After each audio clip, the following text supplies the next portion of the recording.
Buongiorno and welcome back to our Italian session. I am still recording from Sardinia, where it's quite warm. Sono ancora in Sardegna e c'è abbastanza caldo. Nei giorni scorsi il cielo era coperto. The sky was overcast, or it was overcast.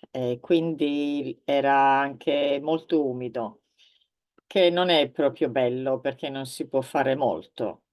E poi non è neanche possibile, è possibile andare in spiaggia, ma non è bellissimo perché il sole non riflette sull'acqua. E naturalmente se uno è abituato all'acqua bellissima, allora non apprezza il mare senza il sole. Comunque, today we are going to have a very brief look at che and che cosa.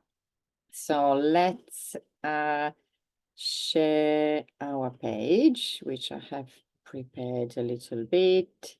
So we're going to talk about che and che cosa. They both mean what, however, they are used slightly differently in the sense they are followed by different types of words.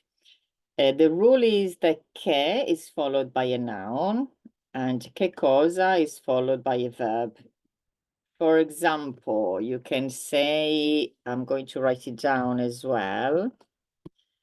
You can say che lavoro fai? Literally, what job do you do? However, if you want to ask the same question in a slightly different way, in the correct context, which is understandable, you can ask instead che cosa fai, which is what do you do? So can you see lavoro here is a noun. Do not confuse lavoro noun with lavoro verb. So this means job. What job do you do? And this one, what do you do? Obviously, the second question is quite general. That's why I said if it is in the correct context that we know what we're talking about. In fact, a similar example can be che sport fai? What sport do you do? And again, if you wanted to use a different way to ask in the correct context that would make it clear, you can ask che cosa fai? So what sport do you do or what do you do? Etc. So che followed by a noun, che cosa followed by a verb. I guess it can be a little bit confusing, the fact that we can also drop one word or another. And so they may look the same at times, but let's see what I'm talking about. Che,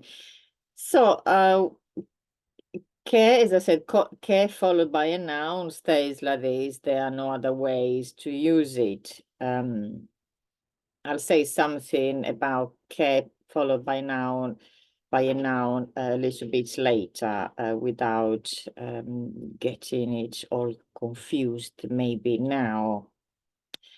When we're using che cosa followed by a verb, what can cause confusion is the fact that we can actually drop che and we can just say cosa fai. I'm going to write it in here. We can just say cosa fai, which means what do you do? At the same, unfortunately, in the same way, we can drop cosa and only use che. So we would end up, I'm going to write it in here, che fai. So I'm going to write again what we had at the beginning. Basically, when we're using che cosa is the whole, the complete word, well, a combination of words that we use when we are asking what followed by a verb. However, from here we can, it's quite colloquial, but we can drop che and only use che cosa. Cosa fai? We can also, and it happens, I think it's an individual choice, or in some regions you would hear it more than other regions in Italy. So otherwise we can drop cosa and we are left with che. So we can say che fai. So che cosa fai would be the, as I said, the complete, not necessarily formal, but the official, official is not the correct word really.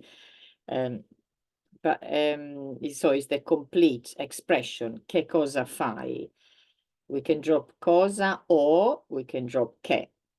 Obviously, when we are dropping cosa, we end up with che, and it sounds like, yeah, but you've just told us that che is followed by a noun, and now you're telling us that che can actually be followed by a verb. As I said, so che cosa is the complete, the authentic, the original expression. And then people, when they're talking a bit more colloquially, then they can, some people do, drop either che or cosa. As I said, it's quite colloquial. Going back quickly to che followed by a noun, obviously there are some other ways, like in English, you can say, again, depending on the context, if you are choosing among different things, also in English, if you let's say we're going into pizza again, as we are in the right country. So let's say you are somebody is asking you to choose among different types of pizza, different flavors. So in this case, you can ask, che pizza vuoi? Literally, what pizza do you want? However, if we really want to talk a little bit, I don't know, in a more elegant way, we would say, probably correct, not just elegant, we would say quale pizza vuoi, which is which pizza do you want? It is more correct, really. However, in a more colloquial context, we can say che. So I just wanted to mention the fact that, yes, we also have the words quale, which.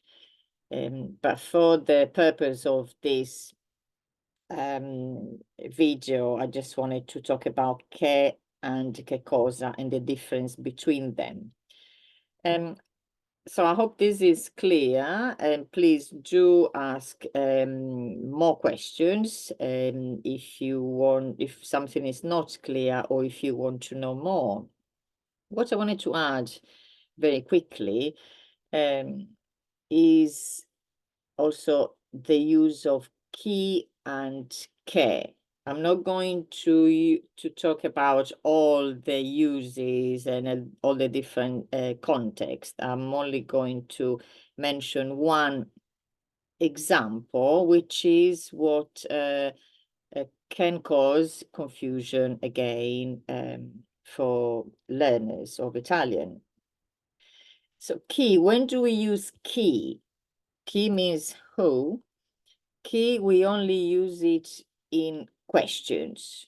Who is this person? And I saw somebody. Chi, who did you see? So chi is only for questions. Instead, when we have a statement and we are talking about someone or something, so when we have the construction someone who or something that, who and that are translated in English with che.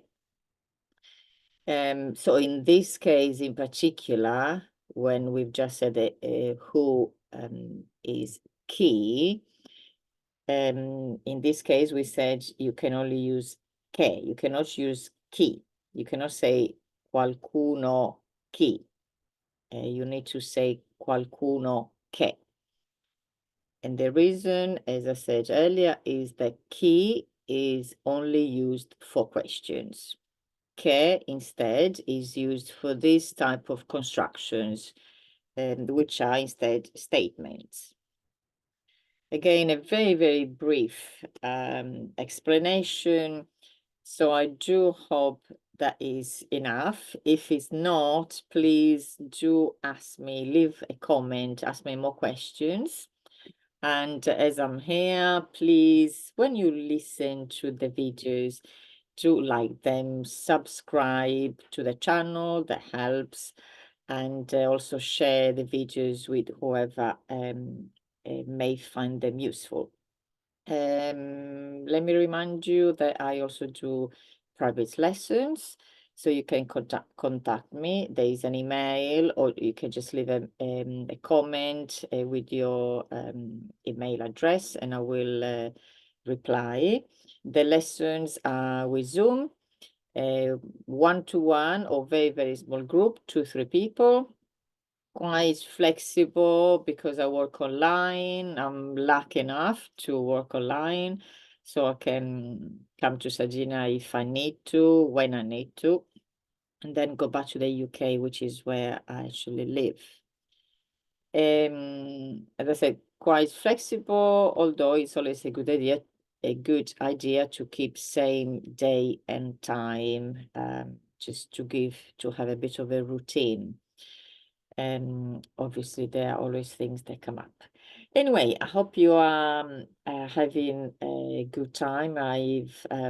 If you are in the UK, I've heard that there is very nice weather, which is probably like, yeah, I guess in 22 degrees, 23, 24, which is still nice if you have a little breeze. And then unfortunately it becomes quite humid in the UK. Right, so I will see you on our next session. Arrivederci, ciao.